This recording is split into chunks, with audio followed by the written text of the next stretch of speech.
Hi guys, this is John Patrick, and today is we're going to discuss on definite integrals. Let's start reviewing the basic properties of definite integrals. So let's say we have the definite integral of f of x from 1 to 3, and we know that its value is 5. So what will happen if we multiply the functions by constant before integrating? So one of the fundamental properties, if we have constant multiplier, we can factor it out of the integral.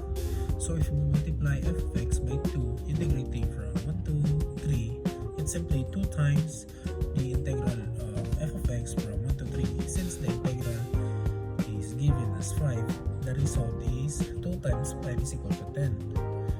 And that was an easy one. But now, if we reverse the limits of integration, instead of integrating from 1 to 3, we integrate from 3 to 1.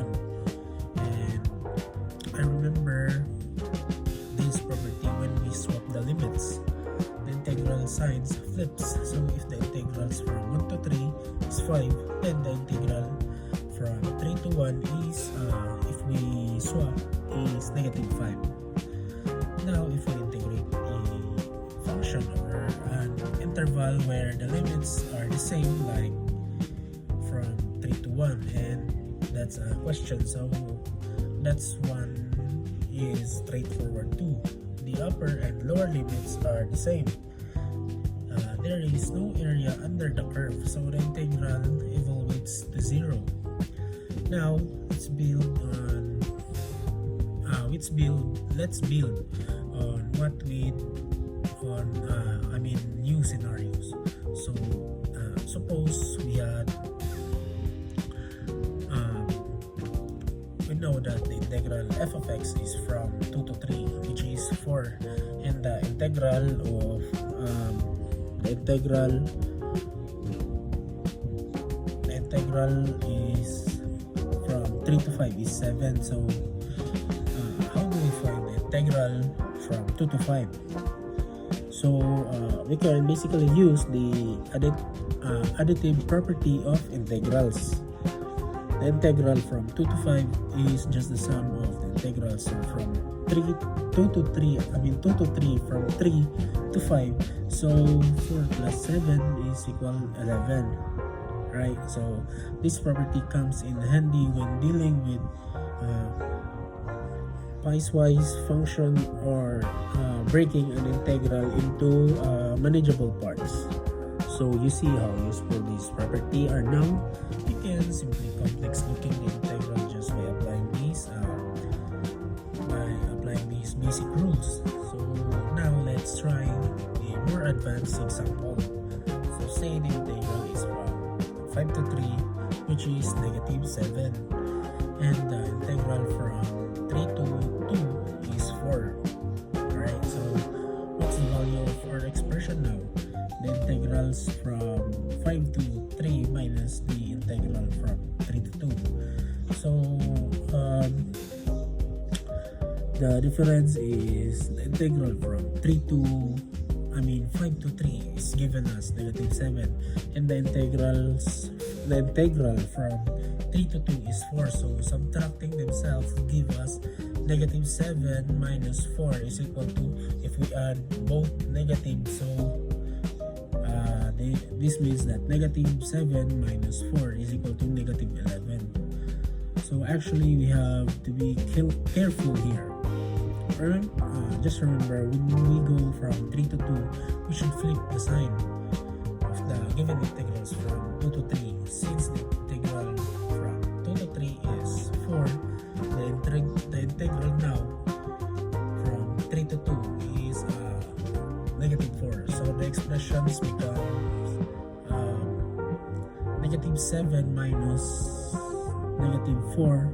Negative 7 times negative 4, or negative 7 minus times negative 4, which simplifies to, if we multiply both negatives, we should get positive. So this simplifies to negative 7 plus 4 now becomes, if we add negative 7 plus 4, we come with negative 3.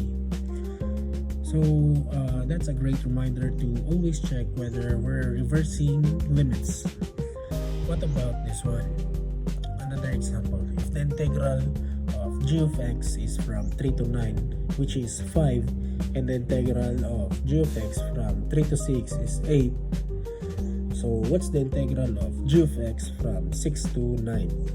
So you can pause the video and try to answer it. So this is another application of the additive property. From the integrals from 3 to 9 is the sum of the integrals from 3 to 6 from 6 to 9. So we set up the equation 8 plus x is equal to 5. Solving for x, we subtract 8 from both sides. So x is equal to 5 minus 8 is equal to negative 3. So the integrals from 6 to 9 is negative 3. So if you ask why I wouldn't have expected negative integrals, what does that mean graphically? So that is a good question. A negative integral means that the function g of x is mostly below the x-axis in the interval, contributing negative area. The integrals represents net area. So if the function is below the x-axis more than it is above, so we could get a negative result. Now let's make another challenge. So suppose we know that the integrals from 1 to 1 to 4 is 9, and the integrals from 7 to 9 is negative 6. So let's find the value of negative 3 times the integral from 7 to 4. So first we need to determine the integrals from 7 to 4. We know that 1 to 4 is 9, but we need more information. So how do we find the missing part? So again, we use the additive property. If we can determine the integrals from 4 to 7, we can reverse its sign to get the integrals from 7 to 4. Given our previous examples, we calculated the integrals from 4 to 7 is 3. So reversing it gives us negative 3. So now, if we multiply negative 3 times negative 3, again, if we multiply both negatives, we should sum up to positive. So negative 3 times negative 3 is equal to positive 9. So I hope that this was a great review and feel more confident with defining integrals. Now, understanding these properties makes solving problems easier. And also, once you master these basic rules, definite integrals becomes way less intimidating. Alright, so that's all. Thank you.